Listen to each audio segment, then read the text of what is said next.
महिलाओं से उन्होंने वोट मांगा। भारतीय जनता पार्टी ने कहा कि समाजवादी पार्टी में आपके साथ बड़ा अत्याचार होता, दुराचार हो रहा, आप हमको वोट दे दीजिए, हम आपकी सुरक्षा करेंगे। क्या सुरक्षा करेंगे? आज जो है महिलाएं जो है उत्तर प्रदेश में, ये हम नहीं कहते हैं, जो ये इनकी एनसीआर की खुद की रिपोर्ट है, वो रिपोर्ट कहती है कि हर 2 घंटे में एक महिला के साथ में उत्तर प्रदेश में बलात्कार हो रहा और दुराचार हो रहा। क्या यही सुरक्षा मांगी थी यहाँ के लोगों ने? क्या यही सुरक्षा हमारी बहनों ने और माताओं ने मांगी थी इनसे? बहन मांगी जी का राज याद करिए, रात के 12 बजे भी अगर किसी को घर से निकलने की जरूरत पड़ती थी, किसी भी महिला को या लड़की को, वो हिचकती नहीं थी और वो घर से बाहर निकल जाती। और निकल जाती थी इसलिए क्योंकि वो निडर रहती थी, उसको डर नहीं होता था, उसको इस बात का डर नहीं था कि हमारी तरफ कोई गलत निगाह उठा करके भी देख लेगा, क्योंकि उसको ये मालूम था कि उत्तर प्रदेश की मुखिया बहन मायावती थी और इसलिए किसी की मजाल नहीं है कि उसकी तरफ निगाह उठा करके देखे। आज किसानों से उन्होंने वादा किया, कहा कि हम आमदनी तुम्हारी 2 गुनी कर देंगे। कहा 2 गुनी आमदनी करी? 25 रुपए गन्ना मूल्य बढ़ाने का काम किया है, वो भी चुनाव के ठीक पहले 5 रुपए सालाना के हिसाब से गन्ना मूल्य बढ़ाया है। बहन मायावती जी ने तो कोई वादा नहीं किया था, लेकिन क्योंकि उनके दिल में बसते हैं किसान, गरीबों की तरह दिल में किसान भी बसते हैं, उन्होंने अपनी सरकार में इसको 2 गुना करने का काम किया था। 125 से उन्होंने 250 पहुंचाने का काम बहन मायावती जी ने किया था। गन्ना मूल्य को बढ़ाने का काम किया था। आप याद करिए कि इन्होंने वादा किया कि हम किसानों की देखभाल करेंगे। क्या देखभाल करेंगे? इन्होंने किसानों की तो जमीन जब्त करने का काम कर दिया।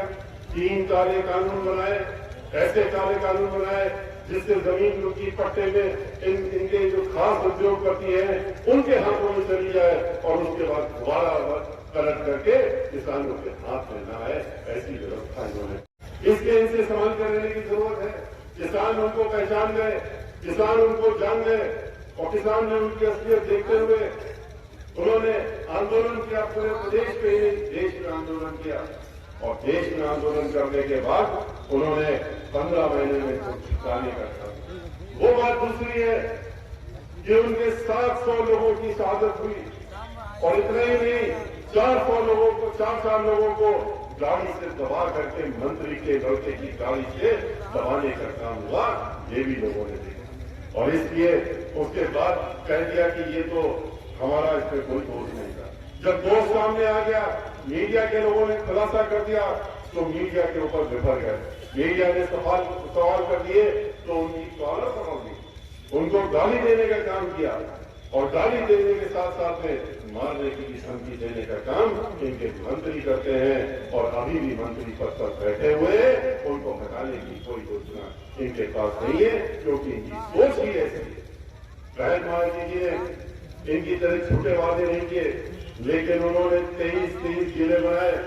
23 जिले जब बनाए तो उसका समग्र विकास होता है। कोई जिला बनता है तो उसका समग्र विकास होता है। वो बहन मायावती जी ने किया। उन्होंने 29,500 डॉक्टर अम्बेडकर गांव जो थे उन्होंने उसमें सीसी रोड लगा करके, पक्की सड़कें बना करके उसका समग्र विकास करने का काम किया। उन्होंने 29,000 प्राइमरी स्कूल बनाने का काम किया। उन्होंने इतना ही नहीं, उन्होंने 5,000 से ज्यादा जूनियर हाई स्कूल भी बनाए। आधा दर्जन उन्होंने यूनिवर्सिटी बनाई, अंतर्राष्ट्रीय स्तर की, और मेडिकल कॉलेज भी बनाने का काम।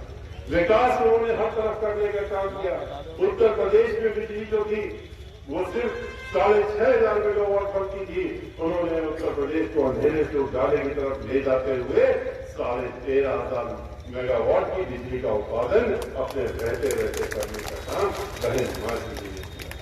आज ये लोग झूठे वादे करते हैं। खाली नौजवानों से कहा कि हम तुमको 2 करोड़ नौकरी दे देंगे। कौन सी नौकरी दी? 2 करोड़ 2 करोड़ नौकरी तो नहीं दी। नौकरी लेने का काम जरूर किया इन्होंने, और किस तरह से किया कि जहां जहां नौकरियां मिलती थी, जितने भी सरकारी उपक्रम थे, जो आज दहशतगर्दी का माहौल फैला रखा है, जो आज लोगों को डराने धमकाने का माहौल बना रखा है, इससे सभी लोग निजात पाना चाहते हैं, चाहे वो अल्पसंख्यक समाज के लोग हों, चाहे वो ब्राह्मण समाज के लोग हों और चाहे अन्य समाज के लोग हों। आज जिस तरीके से ब्राह्मण समाज के ऊपर इन्होंने खुलेआम अत्याचार करना शुरू किया है, वो किसी से छिपा नहीं है। 500 से ज्यादा हत्याएं ब्राह्मण समाज के लोगों की तो ये भारतीय जनता पार्टी के लोग गिनती बताते हैं। 100 से ज्यादा इनकाउंटर इनके जो नेता बलशाली नेता कांग्रेस में थे, उन्होंने जब भारतीय जनता पार्टी ज्वाइन की तो उसके पहले चिट्ठी लिख करके नाम लिखते हुए और 100 से ज्यादा इनकाउंटर ब्राह्मण समाज के उसका खुलासा करने का काम किया। सरकार का ये वक्तव्य सुनने को मिला जैसा कि समाजवादी पार्टी की सरकार में उस समय के जो मुखिया थे, जो उन्होंने कहा था कि जब बलात्कारियों के बारे में जब बात उठी कि आपके जब वो मुख्यमंत्री थे 2003 से लेके और 7 के बीच में, तो उनसे कहा गया कि रोज बलात्कार हो रहे हैं, सैकड़ों की संख्या में बलात्कार के बढ़ते जा रहे हैं, आप क्या कह रहे हैं, ये क्या कर रहे हैं? तो उन्होंने कहा था ये तो लड़के हैं, नौजवान हैं, उनसे इस तरह की होती रहती गलतियां, उनको नजरअंदाज करना चाहिए। इस तरह की सोच भारतीय जनता पार्टी और समाजवादी पार्टी, इनकी दोनों की सोच मिली जुली और इसीलिए लोग मिलजुल करके काम करते हैं। देखा गया आपने किस तरीके से दंगे फसाद जो होते हैं ये मिल करके कराते हैं। 134 दंगे हमारे मुस्लिम समाज के भाई लोग भूल नहीं सकते। 134 दंगे समाजवादी पार्टी की सरकार में हुए। दंगे होते नहीं है, दंगे कराए जाते हैं। चला जाए कि हाथी ने चिढ़ाना चालू कर दिया है, हाथी ने खून उड़ना चालू कर दिया है, हाथी की ललकार आज पूरे प्रदेश से पूछने का काम कर रही है। क्यों न करे भाई? 2007 से 12 आपको याद है बहुजन समाज पार्टी की सरकार हुआ करती थी। मुझे भी शादी के बहुत लोगों का प्यार मिला। हम 2008 के उपचुनाव में आपके बीच में घर घर में आने का मौका मिला था और आप सब लोगों ने लाखों वोट देकर के बहुजन समाज पार्टी के प्रत्याशी को जिताने का काम किया था। फिर वही मंग होना चाहिए, फिर वही उत्साह होना चाहिए, चाहे वो मल्लावा बिलग्राम हो, चाहे वो आपका सानी हो, चाहे वो आपका गोपामऊ हो, चाहे वो आपका बालामऊ, चाहे आपका हरदोई हो, चाहे शाहबाद हो। हर जगह संदेशा जाना चाहिए कि हाथी अब निकल चुका है, हाथी के सामने कोई टिकने वाला नहीं है। मंजूर है, मंजूर है। आवाज आ जाए, जय भीम, जय भीम, जय भीम। बहुजन समाज पार्टी जिंदाबाद, बहुजन समाज पार्टी जिंदाबाद। आवाज और बुलंद आनी चाहिए और ललकार करके आवाज आनी चाहिए, पूरा बदलता तक हल्ला मच जाए। ठीक है? कुमारी पार्टी जिंदाबाद, कुमारी पार्टी जिंदाबाद। करता हूँ बहुजन समाज पार्टी के राष्ट्रीय महासचिव परम सम्मानित जगदीश मिश्रा जी को कृपया माइक पर आए। हम सबको आशीर्वाद देते हुए हम सबको ये संकल्प दिलाए कि 2022 में उत्तर प्रदेश की सिर्फ बहुजन समाज पार्टी की सरकार बने। माननीय मुख्यमंत्री महोदय, पर आपका क्या कहना है? देखिए, अभी हमने आपके सामने कहा कि ये लोग पुरानी ही चीज़ों को जो हम लोग कर चुके होते हैं, हम लोगों ने बनाया, उसका फीता काटेंगे। जो हम लोगों ने शिलान्यास किया उसका शिलान्यास करेंगे। गंगा एक्सप्रेस वे हम लोग तो मेरठ से लेकर के जा रहे थे बलिया तक, और बलिया तक का हम लोगों ने पूरा प्लान बना लिया, सब कुछ कर दिया। हम लोगों ने अप्रूवल मांगा था, केंद्र सरकार ने उस समय उसमें टोका टिकी करके रोकने का काम किया था, वरना वो एक्सप्रेसवे बन जाता, उसी समय बन जाता। तो उसी को शिलान्यास जो हम लोगों ने तब डाला था उसका आज हो रहा है। तो कोई बना नहीं है ये, लेकिन वही एक्सप्रेसवे, गंगा एक्सप्रेसवे, या तो नाम बदल देते, नाम भी नहीं बदला, नाम भी वही रखा है जो हम लोगों की सरकार में बहन मायावती जी ने दिया था।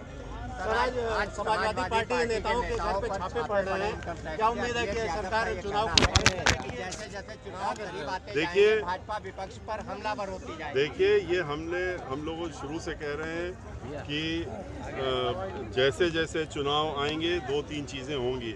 कहीं इस तरह के छापे, कहीं इस तरह की बातें होंगी, कहीं पर घोषणाएं होंगी, कहीं फीता काटा जाएगा, कहीं ऐसे ऐसे अल्फाज बोले जाएंगे, ऐसी बातें कही जाएंगी, ऐसे मंच से भाषण दिए जाएंगे भड़काने वाले कि लोगों भड़काव हो, आपस में लोगों के अंदर मन मुटाव हो। इन सब चीज़ों की कोशिश होगी, लेकिन इसका कोई फ़र्क नहीं पड़ने वाला है। अब की बार उत्तर प्रदेश की जनता ने ये मन बना लिया है कि अब की बार उसको पूर्ण बहुमत की सरकार बहुजन समाज पार्टी की लानी है, जिस तरह से 2007 में वो लेकर के आई थी, और वो अब की बार निश्चित रूप से बनेगी। एक सवाल सर और है, हम लोगों की पूर्ण बहुमत की सरकार बनेगी, जितना 2007 में बनी। एक सवाल और है, 21 साल वाले कानून पर बता दीजिए।